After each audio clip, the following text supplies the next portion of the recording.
Welcome to episode 116 of the Daniel Yoris Podcast with today's guest, Bryan Fitzsimmons. Let's go. Welcome back to the podcast, everybody. Joined here today by Bryan Fitzsimmons. Bryan, thanks for being here, man. I appreciate your time. Yeah, thanks so much for having me. Bryan, where are you from again? We met at the Raise the Bar event, and I apologize, but I forget where you're from. I know we're both Eastern time, yeah? Oh, it's all good. Yeah, I'm from Jersey. So you guys are in the playoffs too, right? They're right on. Leafs and the Devils making it through unexpectedly. So congrats to you on that one. You guys took a smack the other night, and so did we, but... I haven't been watching as actively as I should have, but I mean, it was embarrassing going down 2-0 to the Rangers. So I think that was just enough of a kick in the ass that they needed. Yeah. Are you a hockey fan at all, or not so much? Honestly, when it comes to like pretty much all sports, I'm an in-person fan. Otherwise, I can't be bothered to watch unless it's the Dallas Cowboys. Then I'll watch. Okay. How are you a Cowboys fan being from Jersey? Well, they're America's team, man. I guess that's how it works. You're not wrong with that. In all honesty, I was just brainwashed from birth. My dad was the original front runner when it was like Roger Staubach, Tony Dorsett, and I'm like, I can't really blame you for that. So fair enough, man. Well, I want to give you a chance to introduce yourself and let people know who you are and what it is you do, so they have a better understanding of how the rest of this conversation will play out. Absolutely. So pretty much what I do is I train women over 40, preferably, or not preferably, but usually moms who are just trying to be better versions of themselves for their kids and be around for their kids' kids. So we cover training, nutrition, and everything in between. And also, apparently today you decided to be a dentist. If I'm not, that too. If I'm not, I had give people some context on that one. I had no idea that would ruffle people's feathers. My God. But Bryan posted Oh, go ahead. Yeah, go for it. Tell him. Give him the context. All right. So I was just at my dentist's office, and I'm like when you're a creator, I'm sure, Daniel, you know this too, that like switch never really turns off. You're like, ooh, this could be a good content piece. This could be good. And I'm like, I'll just take a selfie when they're doing the x-rays on me, and then I'll figure it out later. So then today I just put together like some random facts about dental health, because I remember watching Dan John at Perform Better like years ago talking about how he really prioritizes his dental health. And I'm like, okay, so from that point forward, I started keeping flossers in the car and like he suggested and all this other stuff. And I just put it together and I put it out there. And without fail, like my brother and one of my best friends text me, oh, you're a dentist now? So then I made a response saying like, this is why people don't create, because of stupid comments like that. But then literally like right before we hopped on, I saw a comment from Dan John saying, this is awesome. I'm like, all right, mic drop. I'm out. I'm never posting a piece of social media ever again. I'm going out on top. That's right, man. It's actually such a good point though. And like such a good, such an important piece that people don't really think about that often is all-encompassing health. Like we as fitness professionals are very prone to only talking about, your workouts and your nutrition, and several of us go into sleep and other aspects of health and all this stuff. But like a dental health is extremely important. There are plenty of relationships between poor dental health and heart disease, and we've seen that in the research over the years. And so it's just one of those things that we don't really think about that often, and I'm sure that many of us are guilty of it. I'm doing way better at it in the past 2 years, but guilty of it in the past, where it's like I'm very much on people about go outside, walk every day, drink water, sleep, exercise, do all those things, and I just like couldn't be bothered to floss every day because I was like, whatever, right? But It matters, and it's an all-encompassing part. So who am I to say like, oh, you should go out and walk every day, and I can't even bother to floss every day, right? Like how silly. Yeah. And as coaches, it's like we can give them all the reps, sets, nutrition advice we want. But if they're not seeing their doctor once a year and they're not getting their teeth taken care of, like, what are we doing? What's the point? Yeah, there's so many other things that like we can't do, and that especially online, there's so many things that we just can't see. Online coaching is awesome. I think it's fantastic and one of the better ways to be coached for many, many people. But there are drawbacks to it, right? I can't see someone's every rep, and I don't see like their facial expression and like these little things that you pick up on in-person coaching, right? Yeah. And do you have a background in person too? Yeah, I coach in person. I'm like half and half right now. Yeah. in-person coaching is not the most economical way to go about things unless you're like owning the gym and have people working, all that stuff. But but I love it so much. I don't think I'll ever give it up. I will always keep it in some capacity. How about yourself? Are you still doing in-person training as well? Yeah, same here. I got my core group. I got like my one family that I coach, like 3 of them. I got another guy that I go to right after them, and then I have like one lady I work with over Zoom. But then there's like the rest of the clientele is online. But reason I ask is because like all of us who cut our teeth in person, like that OCD of like switching to online, and you're like, I can't see how they're doing this, and you're just like, can you send me a video? And they never do. Or it's like a video and the camera falls over. It's the weird angle. You can only see the left side, but not the right side, or something like that. How do you then go about trying to bring that in-person experience online? What's your method of marrying those two things? Video, and a lot of calls. Like I know everybody does their coaching differently, but like I've been nonstop trying to make mine better and better as time goes on. And I think I finally hit a sweet spot where it's like every week for the check-in, like instead of like writing it all out, I'll just put the camera on and talk to them like I would face to face and give them feedback. And they seem to love that. And then they also get a weekly call. So I'll hop on with them for like 15 minutes and just chat it up and see what's going on. So you bring a little more personalization to a really not so personal service. And it works pretty well, like from what we've been doing so far.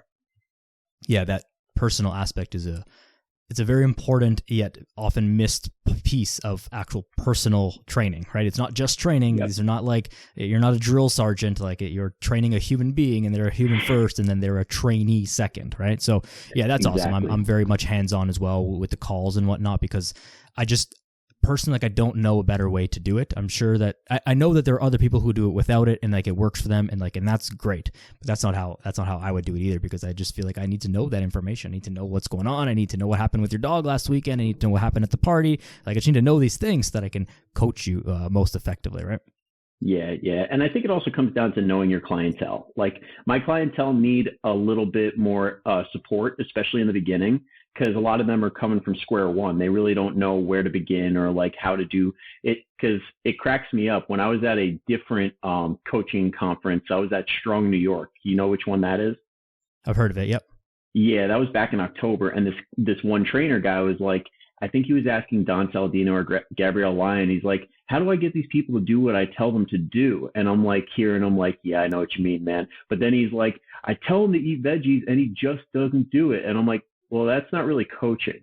Like us telling people what to do is not coaching. When we get on the phone or when we like go back and forth in the messages and say, this is how we're going to incorporate veggies. We're going to like use this recipe, or it like try and throw this into that dish next time, or go to this restaurant. That's the coaching. And that's where the real bread and butter is.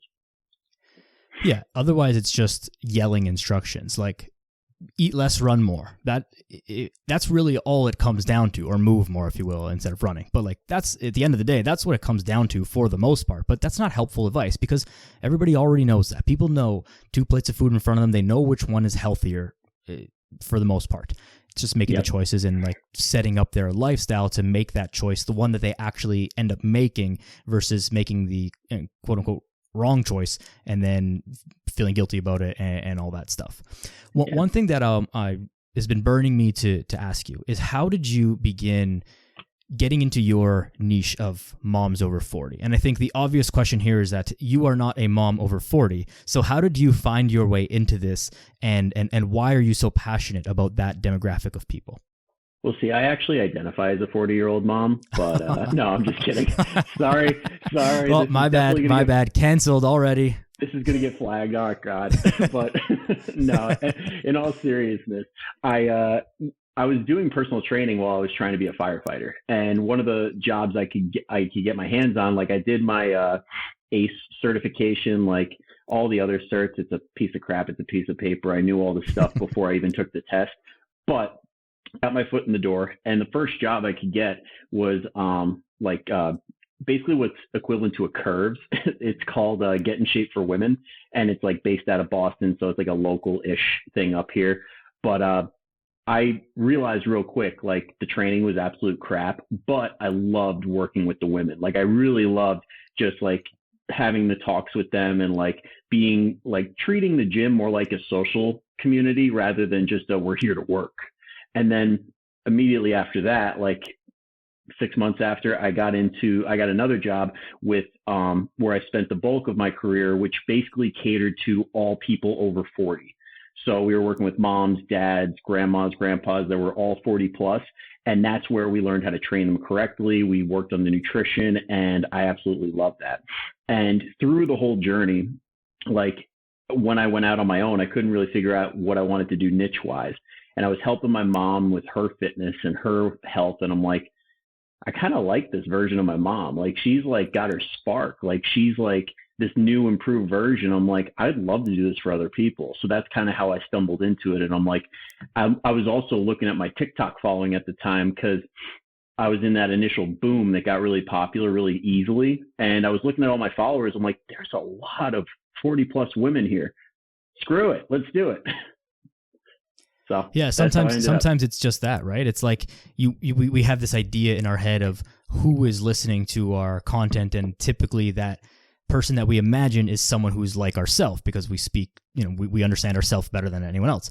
And then you realize like, oh no, it's like the message is not resonating with people who are in my demographic. The message is resonating with people in this other demographic, and that's great. If the message works, then the message works. And I think such a common theme of this is like, the way that you would coach a woman over 40 or a woman who's 32 or a man who's 67 is more or less like the framework is more or less the same. There's not like specific, unless you're going to tell me otherwise, but I don't think you are. There's not like specific exercises that you would prescribe for a woman over 40 that you would not prescribe for someone else. But it's the way that you deliver the message, and the way that I say it is going to be different than the way that you say it. And we're both saying the same things. We're just delivering it in a different way. And sometimes it hits and sometimes it doesn't. But as long as we're all getting it out there, then that's what matters, right? Yeah, exactly. And I'll be the first to tell you, when it comes to like coaching guys, I'm probably not the best because like a lot of guys want the drill sergeant, like, all right, nut up or shut up, get it done, let's go. And I'm just not that guy. I'm just like, all right, well, let's talk it out. Like, what's going on? What are we working on? And it's like direct and compassionate, but it's a different message for different people. Like certain people respond to different types of coaches. So that's why I think with the women over 40, like, we have a really good back and forth going on, whereas somebody who's really good at coaching guys would be totally different. Yeah, definitely. We all have our little way of doing things, and like there's a necessary amount of tough love that is involved, but sometimes that can be too much. Some people need a lot of nurturing and a lot of like, it's okay, try again tomorrow, and It's all right that you messed up, and it's okay, you can have a cookie today. And like there's some people who need that, and then there's some people who need like, no, stop being a lazy ass and get your ass in the gym. And neither of those things are wrong. It's just who you're talking to. And again, brings us back to that personal aspect of personal training, right? Exactly. You got to know who's in front of you. Exactly. So with the moms, what is the typical goal that you see these clients are looking for? Yeah, most times it's the fat loss goal. Like I do, like a lot of my marketing is around getting toned, because as much as you see all the douchey trainers, like toned isn't a thing. Like, let's be honest, that's the language a lot of people use. And basically it comes down to burning body fat, gaining muscle, and looking like there's some shape to them rather than like where they're at right now. So that's usually the goal. Like we'll get rid of body fat like first, and then work on building muscle as like a strategy to keep the weight off and have a goal going forward. So this is actually a good segue, because I think I see two different camps in this, and especially with the female training. There's one side of people who specialize in female training, who are very much of the side of, you need to reverse diet first, and you need to build muscle first, and then we can worry about, heal your metabolism, blah, blah, blah, blah, whatever magic words, and then we can lose fat. And then there's the other side, more of what you said of, no, let's work on fat loss first, and then we're going to build up muscle, and those things happen at the same time to a degree. So why is your typical go-to strategy on losing fat first versus the build muscle first?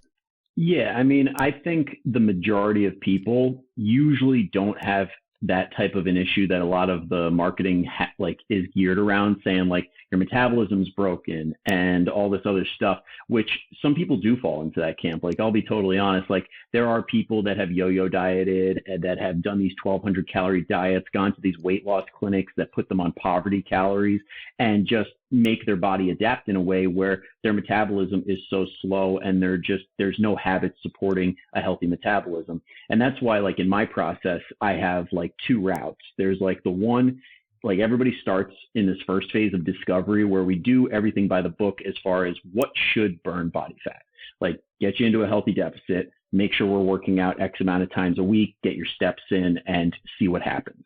And then from that point, you can really tell, like, if they're being consistent and they're not getting results, it's like, okay, they probably need to reverse, which would be step 2. But then if somebody's like seeing really good results, they're losing inches, they're getting stronger, it's like, boom, we'll just stay on that path. Why fix it if it ain't broken?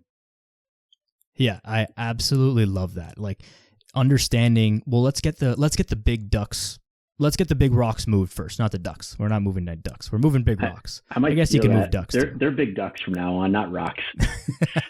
Well, let's move the big ducks and then see what happens. Because for a lot of people, and this is almost like, sometimes I feel sad about this. Not sad, that's not the right word, but sad. I'll go with it, whatever. As a coach, where it's like, we've learned so many things and we know so many ins and outs and nitty gritty little things about metabolism and nutrition and physiology and all this stuff. And it's like, if you get the person to walk a little bit more, choose a salad instead of a cookie, slightly more often, then that fixes like a lot of the issues, right?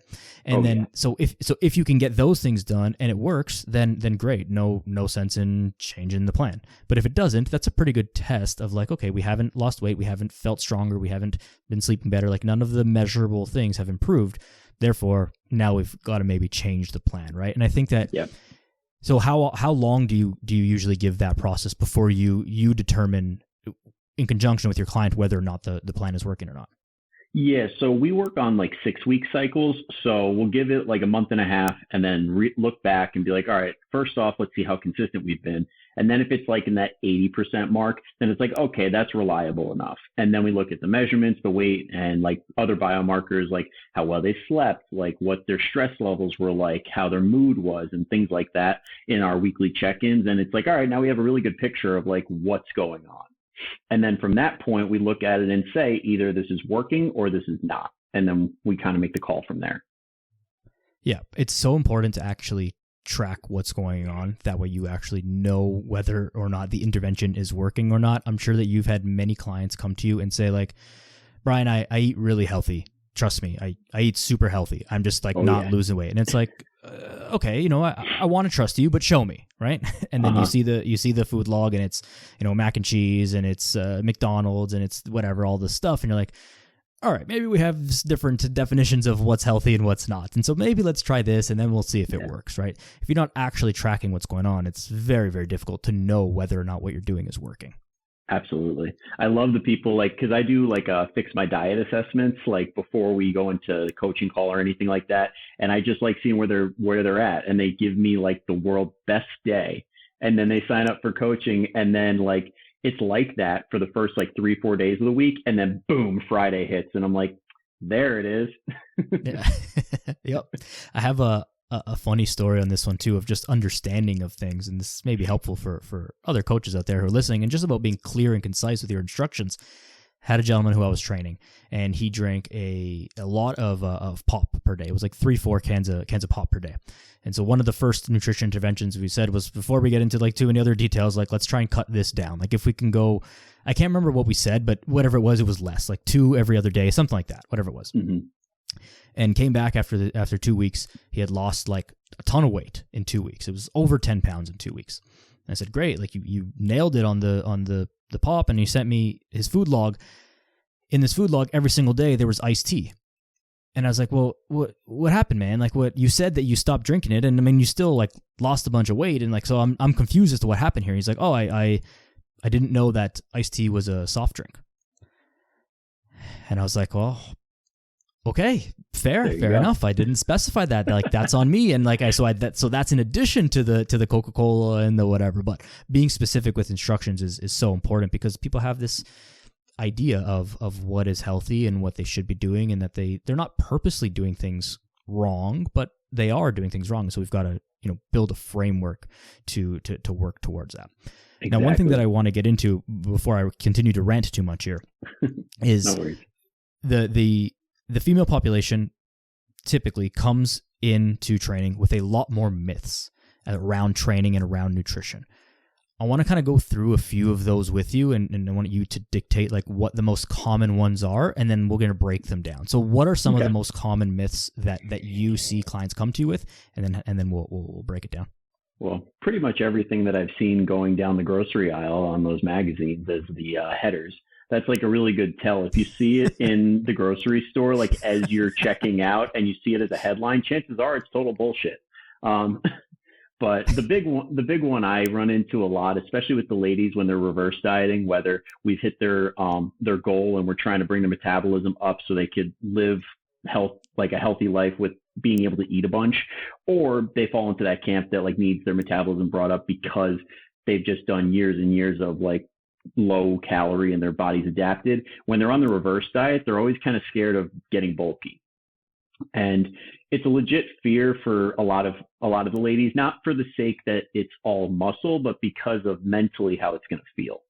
And it really comes down to like when people are scared of getting bulky, I always tell them, I'm like, there are teenage boys pumped with testosterone, lifting as heavy as they can, as many reps as they can, sleeping like hibernating bears. They're doing pretty much everything they should be doing to gain muscle, and they still can't. Now, you're a woman who is like, some of them are in menopause and they're like, I'm scared of getting bulky. I'm like, you have life working in your favor, because the chances of you building muscle are very, very slim. But that doesn't mean we can't build like good muscle in a way where it's not bulky, but it's going to make you feel a lot better and have a much better quality of life. Yeah, the analogy that I usually go to, rather than the teenage boys, is like there are guys who are like 30 years old who are destroying their bodies with steroids, and they are still not that big. So like it's gonna be okay. But I mean, I think people know this, right? It's another one of these things where you know the healthy food option. People know this, but they have to kind of figure that out for themselves. So how have you gone about the next step after you kind of explain that physiology to the client? How do you help them actually learn this and internalize it for themselves? Yeah, one of the big things is just teaching them to rely on data over their feelings week to week, or day to day, because emotions are going to go up, they're going to come down. Like, it's just a wave. It's unpredictable. So what I do is I'm like, listen, if you really are genuinely concerned, look at your measurements, not the weight on the scale, but like your actual body measurements. And then even if their weight, because I've seen like with the ladies I worked with, like they'll lose a lot of weight and then we'll hit it and then we'll do a reverse diet and the weight comes right back up, but their inches don't change. And that keeps them mentally in it, because they're like, okay, this isn't fat that is getting added on. So mentally, it's a little bit more satisfying when you look at the inches rather than just the weight. So valuable to have multiple methods of measurement, because the scale is good, it's easy, it's convenient, it's reliable, but it doesn't tell us everything, right? When you're trying to lose weight, you want that number to be coming down, but if your waist is shrinking and your weight is not changing, well, you can be pretty confident that that is fat loss coupled with muscle gain. Like if you lose a pound of muscle but gain a pound of fat, the scale is not going to change. But if your waist shrunk by half an inch, well, that's a really good thing, and that's more or less what you want. You're not like we're walking around with our weight stapled to our forehead that everyone can see. No one actually knows. It's that, and getting over that is probably is one of the tougher things. But the bulky look is really hard to come by, and I think that a lot of women, when they realize that, I have added muscle, I have added strength, and I don't actually look bulky, and so having that happen, and they're like, all right, it happened, I added muscle, I don't look bulky, therefore good thing, and we can continue, right? Exactly. And it does help the new lifters too. Like when you hit that newbie gains point where a lot of people get really frustrated, they start their first week and they're like, I'm exercising, I'm eating right, and I haven't lost a pound. And you're like, as a trainer, like working with people, you're like, this is awesome. You're burning a lot of body fat and building muscle at the exact same time, but they don't know that because they haven't taken the body measurements or anything. It's like that classic case of my clothes fit better, but I'm not seeing it on the scale. It's like, well, you're burning body fat. Now, do you want an arbitrary number or do you want to burn body fat? Yeah, exactly. Do you want to look better in the dress, or do you want to have a smaller number on the scale that nobody else will see except for you? Like which one is it, right? But again, it's these things, and bringing them to attention, I think, is such a huge value of the coach, because we think about this all day long. This is the only thing that we think about, more or less. And then other people they think about that number on the scale, and they got to go to work and they've got to go to other things. But if that number in the scale is not the right one, quote unquote, then it's just going to ruin your day and ruin your week and all that stuff. So we have to bring this to attention. Like, okay, these are the measurements. This is what they mean. This is why we take them. This is what's happening. And that's why it's good. Exactly. What's another big myth then that you see? Another big myth I would say is like the fact that they have to work out hardcore, high intensity interval training like 7 days a week. Because to be honest, like when I was like early in my career, I didn't really appreciate the hormonal effect of exercise.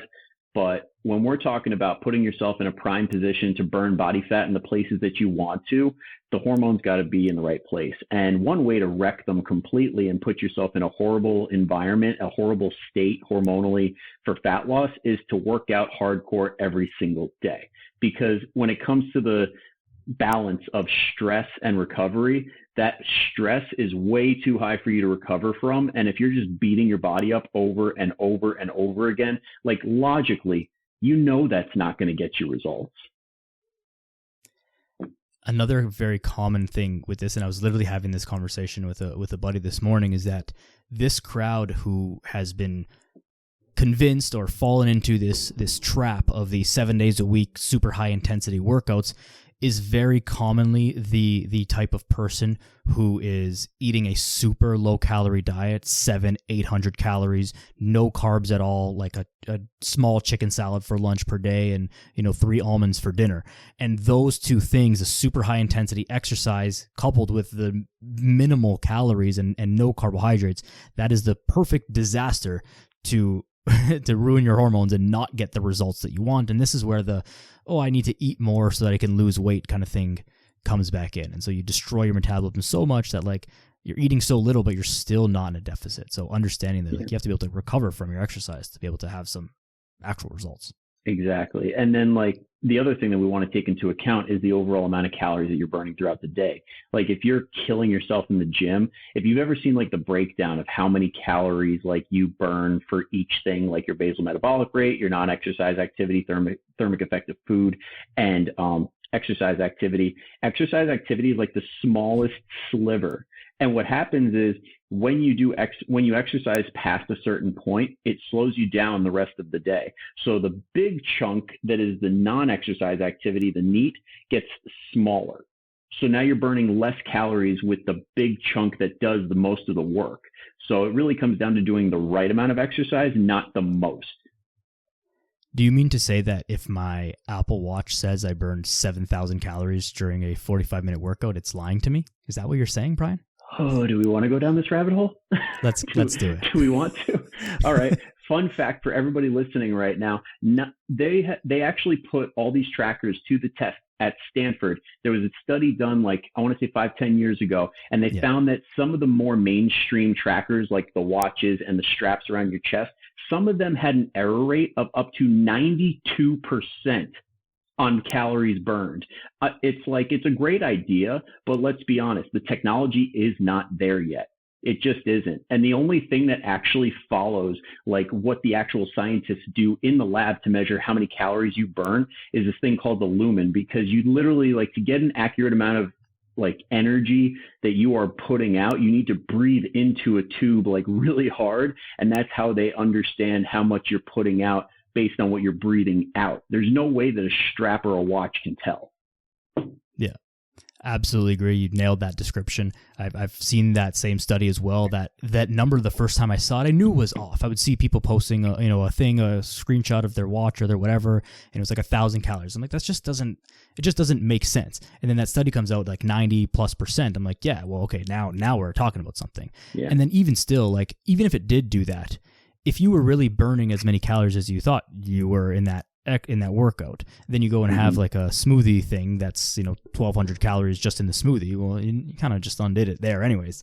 But that coupled with like it doesn't really matter how many calories you burn from exercise anyways. Like the point of exercise is not to burn calories. The point of exercise is to train your muscles, train your heart, your cardiovascular system. And I think that's a thing that that's a very common misconception across all populations, is that the point of exercise is not calorie burning. Calorie burning is just a side effect of exercise. Yeah. It's like the whole like sweating it's literally just a byproduct. It's not a goal.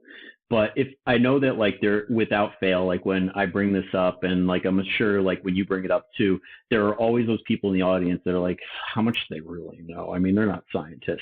If you guys want to dive more deep into this, there was an incredible book put out by Herman Poncer called Burn. And he's like, he literally went to like third world countries with like these hunter-gatherer societies that are somehow still out there and measured how many calories they burn compared to how many calories we burn. And guess what? We're basically neck and neck. We're about the same because our bodies are really good at conserving energy. It's just the way it is. Yeah, that's interesting. I hadn't heard of that comparison before, but I would have guessed that they would. I mean, maybe the way that I'm thinking of it is actually in the reverse effect, that they move so much and do so much activity that their body is so good at conserving energy and they're more used to it because they've been doing it their whole life that it requires less caloric expenditure to get the same output versus for us, if we tried to do what they did, we would be, first of all, we wouldn't be able to, but second, we would have an extremely high calorie burn on that day that you walked, 37,000 steps and ran for 6 hours. Like that would be unreasonable for us. So that makes a lot of sense, but super interesting. Yeah. I mean, it just proves our bodies are really good at conserving energy because you know what they're not doing when they're not out hunting, when they're not out gathering stuff? They're sitting on their ass. Like they're literally just like around a fire or they're like laying down, like because you only have so much energy to give every single day. That's like when you see like these, I love the survivor shows like Naked and Afraid and Alone, because it's the same thing there. They spend almost all of their calories daily putting together their shelter or going out to fish, going out to hunt. And the rest of the day, they are dead. They're just sleeping the entire time. And this is actually a good segue into two things, which doesn't make sense as a segue, but we're going to go in two directions here. So one is I've really been coming around to this concept of, can we outwork our diet? I think that to an extent it is true that you can't, eat like everything that you want and totally junk food and whatever. But if you can increase your movement by just a little bit, a lot of us are not in that much of a surplus normally, that if you can increase your movement by a bit of a walk that is like an extra 300 calories, let's say, you can then, like you're offsetting your surplus. And so you're going to be at maintenance, or you might even be in a deficit. What do you think? I'm not even totally sold on this idea myself, but what do you think of that? Yeah, I mean, there is validity to it because at the end of the day, when you look at these these online calorie calculators and like what they calculate in these studies to try and determine what people's total daily energy expenditure is and all that stuff, an intensity factor is factored in based on how active people are. So there absolutely is something to be said. Like the people that are sitting on their butts all day at the computer, drive home, sit on their couch and do nothing are not burning the same amount of calories as a construction worker. So there is a little bit of wiggle room. So you can raise your metabolic rate to the point where you can handle more food than somebody else. Yeah, that's exactly where I was going with it. I think that a lot of us really struggle to eat less and less and less. And because some people, as we kind of poked fun at earlier, where it's like, oh, I really eat healthy. And it's like, all right, sure you do. Some people really do eat really healthy and really do not eat that much food, but they actually just move so little without realizing it. They just move so little that the small amount of food that they're eating is still making them gain weight. And so I think that this push to maybe it's a positive aspect of we can add movement rather than take away food might be the direction to go for some people. Yeah. And honestly, I use it as like a plateau busting strategy. Like I literally, on my podcast, I literally just did one on plateaus. And one of the easiest ways when you hit a true plateau, like 3-4 weeks, your weight hasn't budged, inches haven't budged. One of the first things you could do is add more steps in, or add one more day of a workout, or like make sure that you're doing like one more day of chores around the house, like just some incremental increase that'll help you burn a little bit more calories. And then if that doesn't work, if you can handle it and it's doable and it's sustainable and it's not going to make you binge, then you can decrease calories. Yeah, I'm with you on that. Like decreasing calories is, I don't want to say the last resort, but like to some, it should be. Yeah. Like to some, I'm trying to think of a lesser resort, a lesser thing that you would add in, but like you don't want to decrease calories too long, because that's kind of like it's going to work, assuming everything is healthy, but it's like the hardest and most annoying thing to actually do, and the hardest thing to stick to. So if you can make these little tweaks to increase your calorie burn, which is going to increase the deficit, then I think it's a lot easier than just constantly taking away food. And that's an idea that I'm really coming around to a lot. Absolutely. Now, the other thing that I wanted to get into, that second avenue, we were talking about the hunter-gatherers. Did you read the book Born to Run? I forget the name of the author, but did you read that book? No, but I've heard a lot about it. Okay. The only reason I read it a long time ago, and I didn't know whether you did or didn't, and you didn't have had to, but I know that you also are into barefoot shoes and you wear barefoot shoes. And so that's why I thought that you may have read that book, because that book was my first introduction to like, oh my God, we don't have to wear these like shoes. Why are you wearing barefoot style shoes? I mean, to be honest, there's no getting around the fact that like when you're lifting heavy stuff, you want to be as stable as possible. And the closer you are to the actual floor is the more stable you're going to be. If you're standing on a slab of foam, then you're making all these micro adjustments and it's like standing on pillows. It's probably not going to be the best case scenario. And when it does come to the way shoes are made, they're made for aesthetics. They're not made for performance. They're not made to fit our feet as is. And over time, I mean, it's funny because me and my girlfriend get in debates over this, because she's in her medical residency right now, and she like is working in tandem with like podiatrists, and I like run ideas by them, and like I'm convinced you can contour your foot in the same way that like back in the day, like in France with those corsets that were super tight, like in China where they had like their feet that were binded, like you can definitely contour your feet from wearing the wrong footwear. And I think when you do that, it can create an environment for dysfunction. And then when your feet at the base level are not doing what they're supposed to do, it's only a matter of time before shit rolls upstream, like into your knees, your hips, your back, even your shoulders. I mean, if we're talking like cross body patterns, if your left foot is screwed, it could go all the way up to your right shoulder.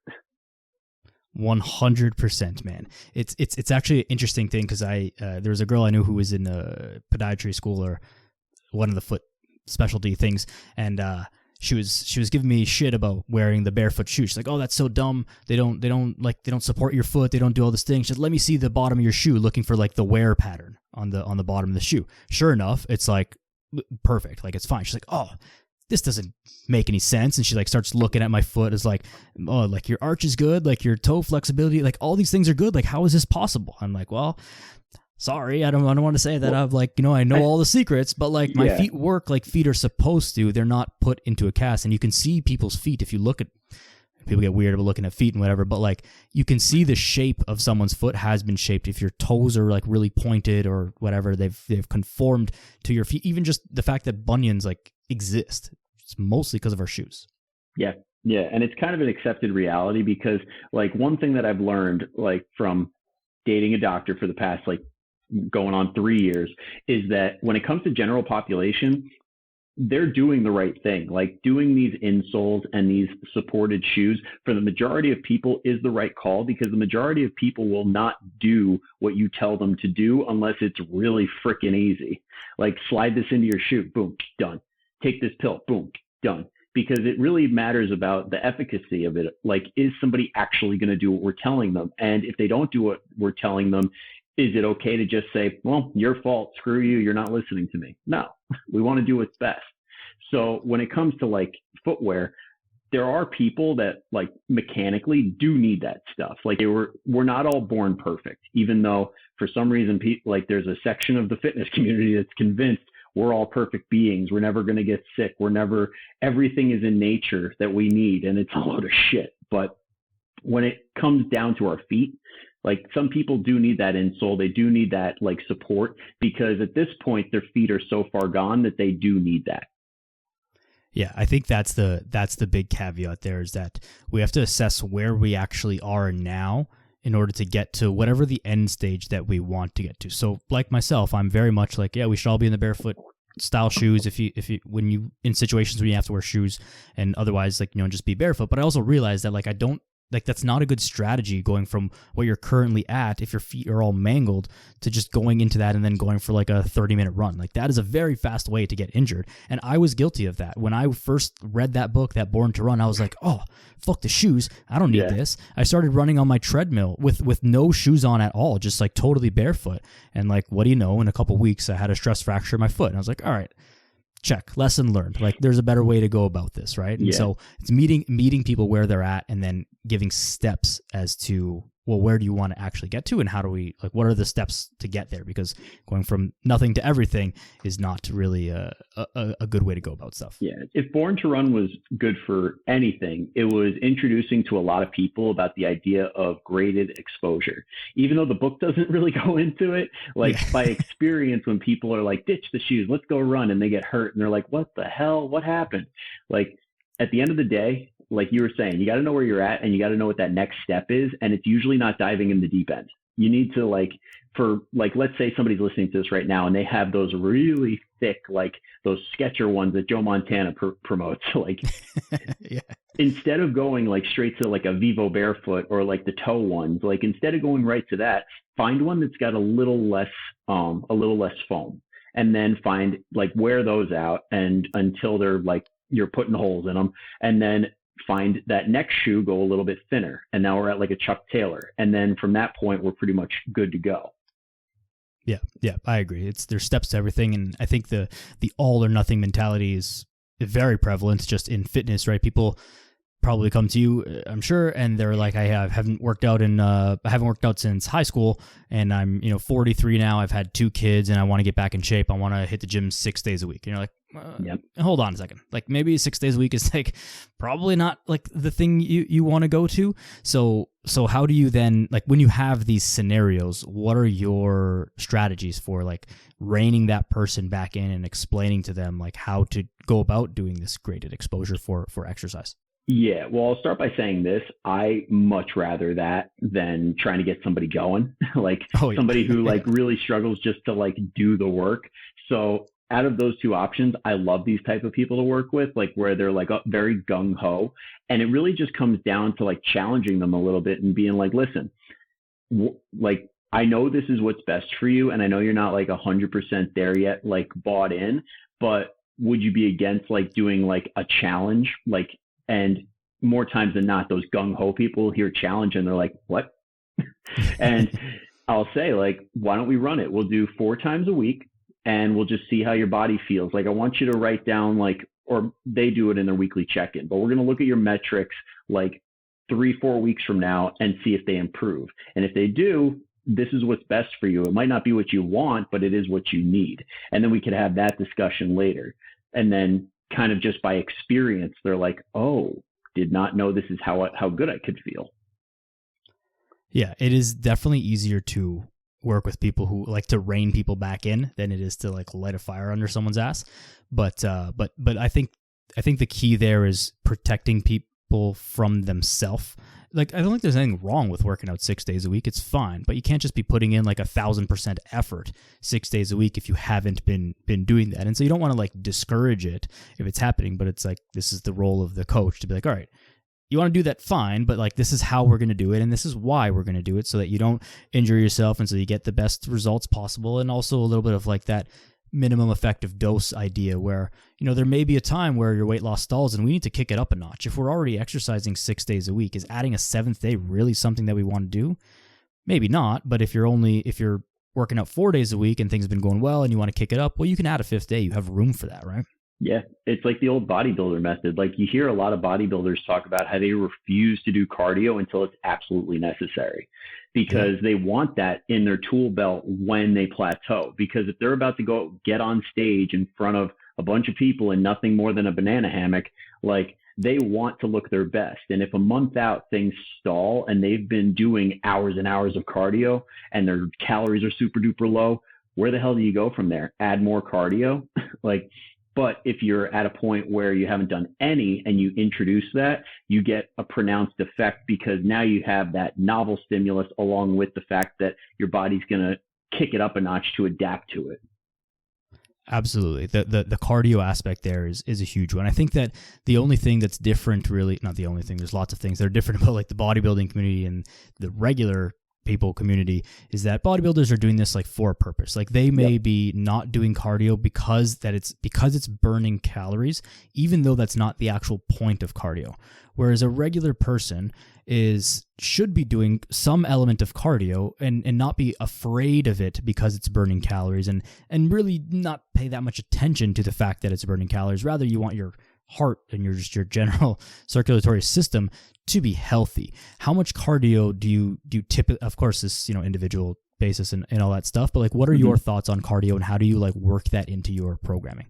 Yeah, well, I mean, first off, when I started my doing coaching, like, I was all in on the bodybuilding train. Like, I've done men's physique and stuff, so I had that mentality going into that, like, we're not going to do cardio until it's absolutely necessary. But then you get older, you get wiser, and you're like, you start doing cardio in your own program, and you're like, I feel like $1 million. Crap. And then you're like, all right, there's some benefits here. So the one thing that I try and get a lot of my clients to do is increase their amount of zone 2 cardio. So for anybody who's not familiar with zone 2 cardio, that's like that threshold between like where you can have a conversation and where you have to like take a breath and you're like, anyway, like before you get to that point. Or like if you're able to breathe through your nose comfortably, you don't have a deviated septum like me, then breathing through your nose is a good way to gauge it too. Like if you have to open up your mouth, then you're probably out of zone 2. But doing around 2 hours of that per week is ideal. So I'll have my clients, like I want them to do 2 to 4 days of strength, and then on their off days, do zone 2 cardio, do mobility days, or do what we call trigger workouts, which is 100% stolen from Mind Pump because like they put a podcast out and they were talking about it. I'm like, damn, that's good. Totally going to take that. So just these off day modalities of doing something to get your heart rate up is extremely beneficial. But as far as cardio is concerned, zone 2 is like what I usually push people towards, unless I have a couple of women that are runners. So we'll try and like periodize what they're doing so that they don't burn themselves out like most runners do. Yeah, I'm with you on adding the zone 2 in as more of like a requirement, and then like working towards some type of sprinting or like zone 5 work. I kind of equate that in lifting to like, I'm not having a new client do 1RM back squats. Like, so why would I have them do 1RM sprints? Essentially, it doesn't really make a lot of sense, but everyone should be doing the zone 2, and it doesn't really impede recovery. It's something you can do, while you're on the phone or answering emails or something like that. So it doesn't feel like you're spending so much time, because you can still be productive at other stuff while you're doing it. But what are the trigger workouts from Mind Pump? I haven't heard of those. What are they? Yeah. So basically those are like really light bands or really light weights, and you do like pump style workouts where you do like 15, 20 reps and you get a lot of blood flow in there. You feel your muscles like actually working, and you feel your shirt getting a little tighter, and you're like, all right, this is nice, but it's not fatiguing. So it's like you're getting that increase in blood flow, which is going to help recovery out a little bit more. And then you're also checking the box off for staying active. And it's a really good way to just recover extra between days. Yeah, that makes a lot of sense. I hadn't heard of them referred to as the trigger workouts, if that's the mind pump word. That's where I came across them. They're probably, as everything in this fitness space goes, everybody's got a different name for everything. So it's probably out there with 5 other people. Yeah, like everything has been just recycled in some ways, and things come up like the keto diet. We've seen several iterations of this like in the past, and there will be a new iteration of it in like another 5 to 7 years called some other fancy something or other, and like and that's fine. It's just the way we package it. But then like, okay, what actually is it? Like, what's actually happening here? Is this just another fad or is anything like that? Yeah. On that topic, actually, are there any like common fads or things that are like hot right now amongst your demographic that you're like really trying to get against or fight against or just work around? Is there anything like that that's popping off right now? Yeah, like I used to get really like very combative a little bit when it comes to certain ways of doing diets, like keto or Optavia is another big one right now. And it is easy to attack those things and say they're horrible, but they are a really good tell of if somebody is a really good worker. So like we almost change the frame a little bit from like, yeah, these approaches for most people are not ideal. Like there's always going to be somebody that has success on keto, on Weight Watchers, on Optavia. But at the end of the day, most of those diets let the majority of people down. So you kind of got like, we come at it from a perspective of like, all right, I get what the intent here was, and it's really, really good that you're trying, but let's just call a spade. This isn't working for you. So, and it does take a little bit of experience. Like a lot of people like myself, I'm stubborn as shit. Like I need to do things before I'm like, okay, yeah, it doesn't work. So a lot of people fall into that category where it's like, they just got to give it a go. And then they realize it absolutely sucks. So Optavia and keto are like the two big ones that I find myself having the most conversations around. What is Optavia? Optavia is this like, it's like a meal prep / diet system company. It's kind of like Nutrisystem in a respect. And basically what they do is like, they put these people on super low calorie diets and they reward them with food called like refuelings or refeedings. And I'm not even sure how the entire system works. All I know is that they get like 1 or 2 lean and green meals that are probably like 400 calories at most. And then they have nothing but bars and shakes.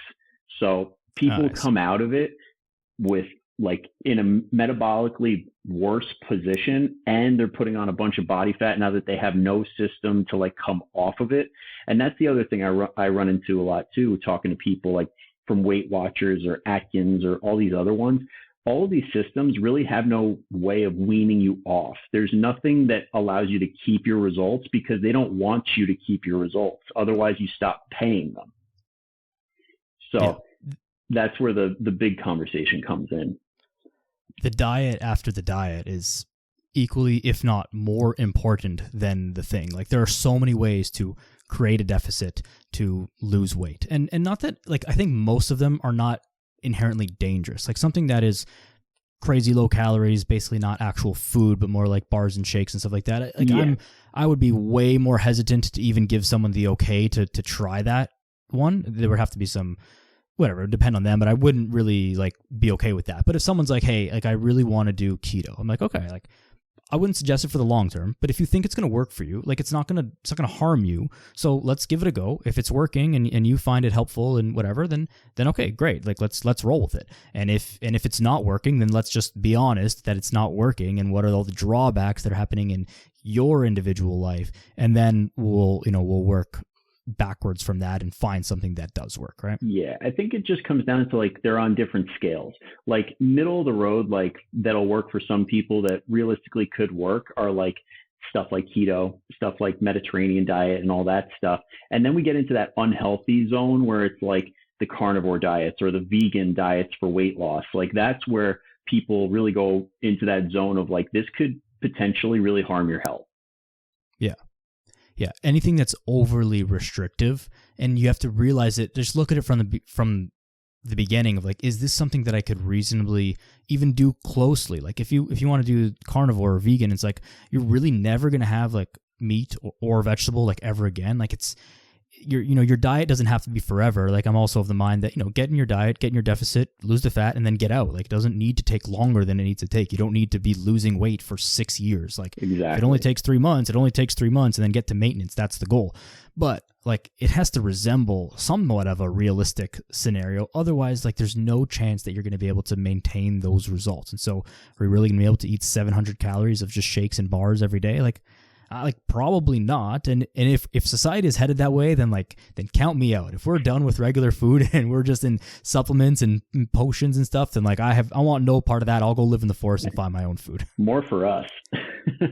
yeah, exactly. If it comes to that, but yeah, let's hope it doesn't come to that. I think we're still a ways away from that, but things are changing quickly. AI is coming into the picture like a lot.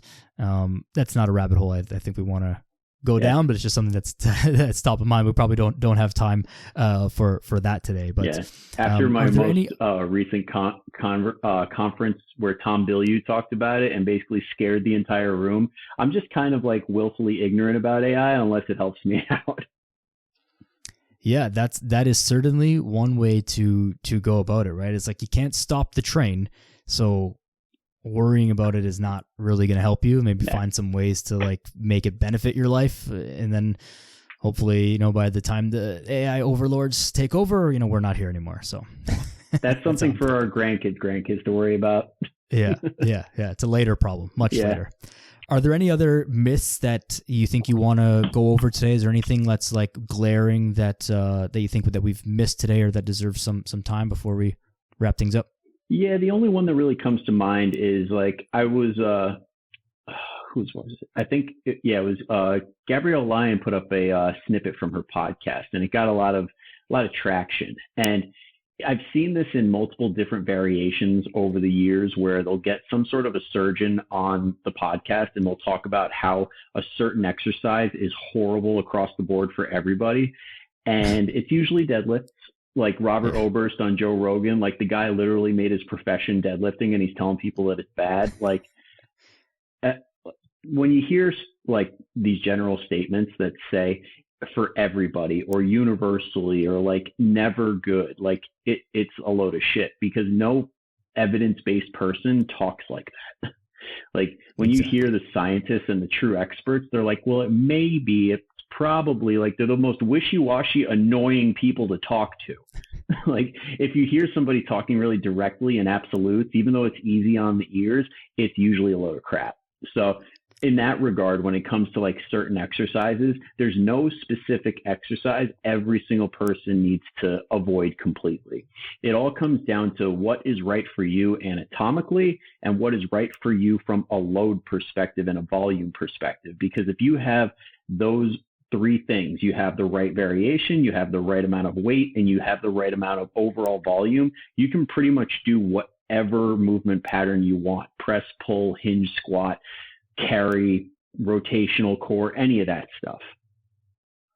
I would only add to that a component of skill as well, where some of the more advanced exercises do require some skill acquisition. And not even that like a deadlift is super advanced, but like probably wouldn't have a day one beginner deadlifting with a barbell, right? We'd probably do some type of, maybe using a dowel or a rack pull of some sort or a dumbbell RDL, whatever it is. But like, you're definitely not having a beginner like overhead snatch. Like that's not happening. Like I'm not even doing that. So it's like there's some skill acquisition that adds into these things. But yeah, I'm with you. I'm pretty sure I've seen the clip that you're referencing there. But like any of these absolute statements, they do great on social media. Yeah. Like I've taken a couple clips from podcasts where it's like it's taken out of context and it's me saying something that is like doesn't include the rest of the nuance, and it's like, all right, that clip does better and it makes me feel like shit, but it gets more attention, whatever. So that's the point. But these types of statements really gather attention because they're thoughtless, right? If, he said never do deadlifts and he has a doctor beside his name, he must be, I guess I'll never do deadlifts again. And it just feeds into like your own bias, right? If you already hated deadlifts, now this guy is saying don't do deadlifts, and it's like, all right, well now I'm justified, right? But and then on the other side of it, if you love deadlifts and you see this, you're like, well, fuck that guy. Like I love deadlifts. He's wrong. I've been doing deadlifts forever and my back is great. So it just invokes emotion, and you can tell how fast I'm talking right now. But this is just one of those things to like, we gotta sift through the weeds when scrolling. Yeah, it's like that line of thinking when like people thought drinking a glass of wine every night was healthy. It's like all the wine drinkers are like, yeah, it's healthy for me. And then all the normal people that know alcohol is not good for you are like, you sure about that? You sure about that? Yeah. In today's day, like you can science anything. You can find a piece of evidence to support pretty much anything that you want. And all of that needs to be just layered underneath common sense. Does it make sense that drinking alcohol is healthy? No. So therefore, it's not. Does it make sense that a deadlift, an exercise that's been around for forever and that people do every day in their day-to-day life is terrible for every single human being? No, it doesn't make sense. So therefore, like it's probably not that black and white. And at the same time, if you do want to do those things, it doesn't make you a bad person. Like for some reason, this morality gets attached to it. Like if you drink alcohol, you're a piece of shit. Or like if you like lifting heavy instead of doing functional movements, you don't care about your health. You're lousy. Like, and it just goes off into these like this weird space of morality around exercises or around nutrition where people like fall into these camps and think the other is horrible. It's like, pick your preference, do what's best for you, and that's all that matters. Very well said. Couldn't have said that any better myself. I love that. I don't like everyone who's a trainer and everyone in fitness, like we are trying so hard to get more people involved in movement and involved in the gym. And then us getting in fights with each other about stuff that doesn't matter. Like, oh, I like to sumo deadlift or I like to conventional deadlift. Like, who gives a fuck? Like, I just want more people to be deadlifting or more people to be moving in general. So like us fighting against each other is not the fight. Like we are fighting against all of the other external factors in the world that are keeping people or preventing people from being healthy. And so like the more that we can just collaborate and not put each other into these weird camps arguing over stuff that like only matters for like a 0.01% of people, the better off we're all going to be. Yeah, because I think those things are usually just a collection of insecure people trying to like prove that they know more than the other person because they probably suck at their business anyway. But I think one of the glaring things are like what we learned at Raise the Bar, like those stats that they put up were just scary. Like over 50% of the population by 2030 is going to be obese. 2/3 are going to be overweight. We're failing right now. And that's just the sad fact of it.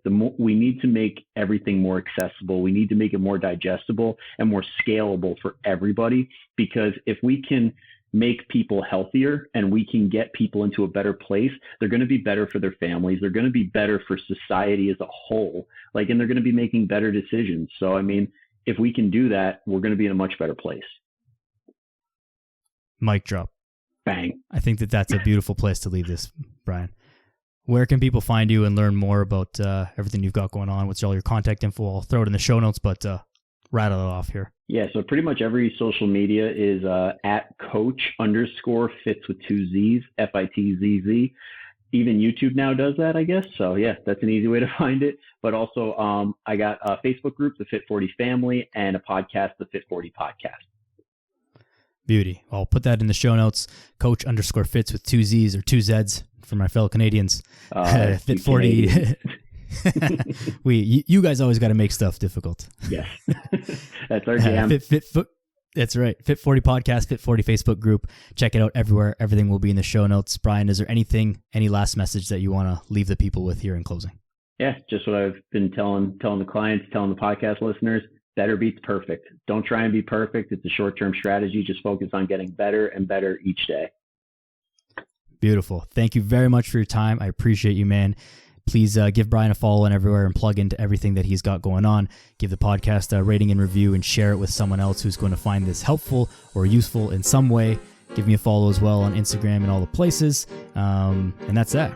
Go outside. Be a good person. We'll see you soon.